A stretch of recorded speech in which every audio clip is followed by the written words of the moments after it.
Hello everyone, greetings dear. कैसे हैं बेटा आप सब? I hope you are all is well. तो बेटा आपकी वर्कशीट है ये, शिक्षा निदेशालय राष्ट्रीय राजधानी क्षेत्र दिल्ली की वर्कशीट नंबर है आपकी 12। ये आपकी 7th क्लास की सामाजिक विज्ञान इतिहास की वर्कशीट है। विद्यार्थी को अपना नाम, अपने कक्षा अध्यापक का नाम लिखना है। ये वर्कशीट है जो बेटा वो है 6 नवंबर 2020 फ्राइडे शुक्रवार की आपकी वर्कशीट है। तो आज का टॉपिक है हमारा दिल्ली के सुल्तान। 15वीं शताब्दी व 16वीं शताब्दी में दिल्ली सल्तनत में कौन कौन सुल्तान था और कैसी उनकी सल्तनत थी। आगे है बेटा 15वीं व 16वीं शताब्दी में दिल्ली सल्तनत। तुगलक वंश के बाद दिल्ली पर लोधी वंश, सैयद वंश व सूरी वंश ने शासन किया। सबसे पहले कौन सा था बेटा? तुगलक वंश था। उसके बाद कौन सा आया? उसके बाद आया बेटा लोधी वंश, उसके बाद आया सैयद वंश, उसके बाद आया सूरी वंश। देखिए लोधी में कौन थे? बहलोल लोधी थे, इब्राहिम लोधी थे, सिकंदर लोधी थे। सैयद वंश से कौन थे? सैयद में भी कई सारे थे और सूरी वंश में जैसे शेरशाह सूरी, ऐसे ही कई जो है नाम आए हैं जिन्होंने क्या किया? दिल्ली पर शासन किया। आगे है बेटा शेरशाह सूरी। देखिए शेरशाह सूरी के शासनकाल में विकसित राज्य छोटा अवश्य था परंतु वह शक्तिशाली था। शेरशाह सूरी की द्वारा स्थापित की गई प्रशासन व्यवस्था भविष्य के राजाओं के लिए एक मिसाल बन गई थी। यानी कि जो शेरशाह सूरी ने, आपने सुना भी होगा बेटा, जो शेरशाह सूरी ने बहुत से तो मार्ग बनवाए हैं, इसीलिए उन्होंने बहुत से ऐसे कार्य किए हैं जो कि आगे जो प्रशासन व्यवस्था है भविष्य के राजाओं के लिए क्या बन गया? एक मिसाल बन गया। आगे है बेटा बंगाल, जौनपुर, मालवा, गुजरात, राजस्थान, दक्षिण भारत के अनेक राज्य एवं अफगान शासक दिल्ली सल्तनत के अंतिम वर्षों में अस्तित्व में आए। यानी कि देखिए बंगाल, जौनपुर, मालवा, गुजरात, राजस्थान, दक्षिण भारत के अनेक राज्य जो है अफगान शासक दिल्ली सल्तनत के अंतिम वर्षों में क्या आए? अस्तित्व में आए। तो ये थी बेटा 15वीं और 16वीं शताब्दी में दिल्ली सल्तनत। आगे है बेटा अलाउद्दीन खिलजी और मोहम्मद तुगलक के प्रशासन के बीच में तुलना। यानी कि देखिए एक अलाउद्दीन खिलजी का प्रशासन था और दूसरा मोहम्मद तुगलक का, दोनों ही अलग अलग हैं। तो अलाउद्दीन खिलजी के प्रशासन में क्या हुआ था? उसने आक्रमण से बचाने के लिए अपनी एक विशाल स्थायी सेना खड़ी करी और क्या हुआ? उसने अपने सैनिकों के लिए सिरी नामक एक नए गैरिसन शहर का निर्माण करवाया।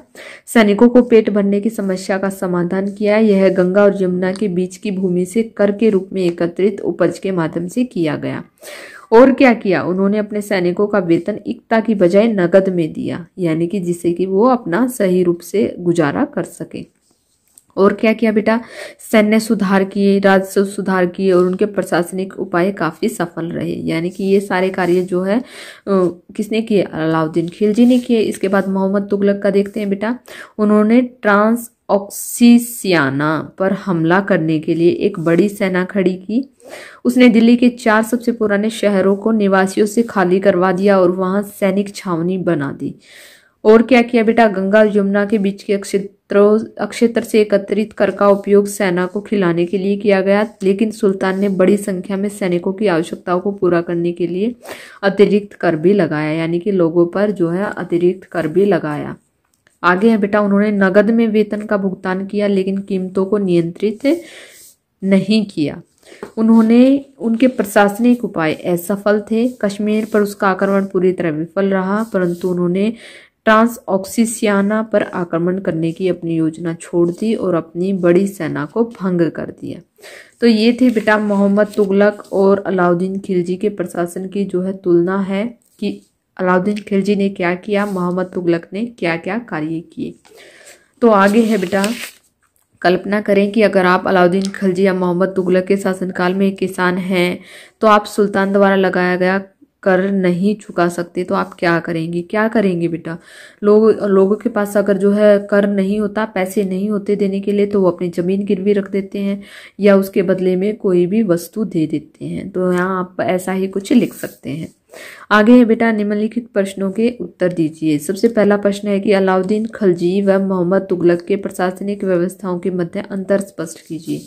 तो ये देखिए बेटा, ये अंतर ही है इन दोनों की प्रशासनिक व्यवस्थाओं के बीच में कि जो है अलाउद्दीन खिलजी ने, आप यहाँ ऐसे ही करेंगे बेटा, एक तरफ लिखेंगे अलाउद्दीन खिलजी, एक तरफ लिखेंगे मोहम्मद तुगलक, उनके बीच में अंतर करेंगे। क्या लिखेंगे? उन्होंने जो अलाउद्दीन खिलजी है उसने आक्रमण से बचाने के लिए अपनी एक विशाल स्थायी सेना खड़ी की, और जो है ऐसा ही कुछ मोहम्मद तुगलक ने भी हमला करने के लिए एक बड़ी सेना खड़ी की। इसके बाद है बेटा, उसने सैनिकों के लिए सीरी नामक एक नए गैरिसन शहर का निर्माण किया, और उन्होंने क्या किया, दिल्ली के 4 बड़े पुराने शहरों को निवासियों के लिए खाली करवा दिया और जो है वहाँ सैनिक छावनी बना दी। इन्होंने तो क्या किया, शहरों के निवासियों से खाली करवाया और इन्होंने एक नया शहर बसाया अलाउद्दीन खिलजी ने। इसके बाद जो है अलाउद्दीन खिलजी ने सैनिकों का पेट भरने के लिए गंगा यमुना के बीच की भूमि के कर के रूप में एकत्रित उपज के माध्यम से किया, यानी कि जो है सैनिकों का पेट भरना था तो जो गंगा और यमुना के बीच की भूमि थी उसको कर के रूप में जो है पैसे लिए गए, जिससे कि वो सैनिकों का पेट भरते थे। और उन्होंने क्या किया, मोहम्मद तुगलक ने भी बेटा गंगा यमुना के बीच के क्षेत्र का उपयोग किया सेना को खिलाने के लिए, उनका गुजारा करने के लिए, लेकिन उसने जो है अतिरिक्त कर भी लगा दिए लोगों पर। तो आगे है बेटा कि उन्होंने अलाउद्दीन खिलजी ने क्या किया, सैनिकों का वेतन एकता के बजाय नगद में दिया, और मोहम्मद तुगलक ने बेटा नगद में वेतन का भुगतान किया, लेकिन कीमतों को नियंत्रित ही रखा, उन्हें जो है समय के अनुसार उनकी कीमतों को नहीं बढ़ाया। तो सैन्य सुधार किए और राजस्व सुधार किए अलाउद्दीन खिलजी ने। प्रशासनिक उपाय भी काफ़ी सफल रहे, लेकिन जो है इनके प्रशासनिक उपाय मोहम्मद तुगलक के असफल रहे। कश्मीर पर उनका आक्रमण पूरी तरह से विफल रहा और उन्होंने जो है आक्रमण करने, उनकी सेना भी भंग हो गई। तो यहाँ पर देखिए बेटा, हम लोगों ने अंतर देखा है। तो इनका जो है अलाउद्दीन खिलजी का जो प्रशासनिक काल है, जो उनकी तुलना की गई है, तो अलाउद्दीन खिलजी का अच्छा रहा, मोहम्मद तुगलक का इतना अच्छा नहीं रहा। तो आगे देखते हैं, क्योंकि उन्होंने जो है बेटा यमुना नदी को, जैसे उन्होंने कर के सैनिकों का पेट भरने के लिए यमुना नदी की भूमि को कर के रूप में एकत्रित उपज से जो कर मिलता था उससे उनका पेट पाला। ऐसा ही कुछ मोहम्मद तुगलक ने भी किया, लेकिन क्या किया, उसने अतिरिक्त कर भी लगाए। उसने जो है सैनिकों को एकता के बजाय नगद वेतन दिया। ऐसा ही कुछ जो है मोहम्मद तुगलक ने भी किया, लेकिन उसने जो है कीमतों को नियंत्रित रखा, उनको बढ़ाया नहीं। इनमें जो है अलाउद्दीन खिलजी ने सैन्य सुधार भी किए, राजस्व सुधार भी किए, प्रशासनिक उपाय भी काफ़ी सफल रहे, लेकिन ऐसा कुछ भी जो है मोहम्मद तुगलक के समय में नहीं रहा। प्रशासनिक उपाय भी फैल रहे, उनकी सेना भी भंग हो गई। तो ऐसा ये अंतर जो है हमें यहाँ पर अपनी कॉपी में आपको लिखना है। आगे है बेटा, नीचे दी गई सारणी में वंश के अनुसार उनके शासकों के नाम लिखने हैं। तो यहाँ पर दिया गया था बेटा तुगलक वंश, यहाँ पर दिया गया था लोधी वंश। तो यहाँ पर तुगलक वंश जो है रहा 1320 से 1413 ईस्वी तक, और लोधी वंश रहा बेटा 1451 से 1526 ईस्वी तक। तुगलक वंश में कौन कौन से शासक थे बेटा? सबसे पहले आया गयासुद्दीन तुगलक, उसके बाद मोहम्मद बिन तुगलक, और उसके बाद आया फिरोज शाह तुगलक। और यहाँ पर बेटा यहाँ पर कौन था? बहलोल लोधी। सबसे पहले थे बहलोल लोधी, उसके बाद थे सिकंदर लोधी, और सिकंदर लोधी की मृत्यु के बाद कौन थे बेटा? इब्राहिम लोधी। तो यहाँ पर आपको इनके शासकों के नाम लिखने हैं। तो यहाँ पर होती है बेटा आपकी वर्कशीट कंप्लीट। आई होप आपको समझ में आ गई होगी। अगर आपको वीडियो अच्छी लगी तो please like, share and subscribe करना ना भूलें। Thank you, thanks for watching.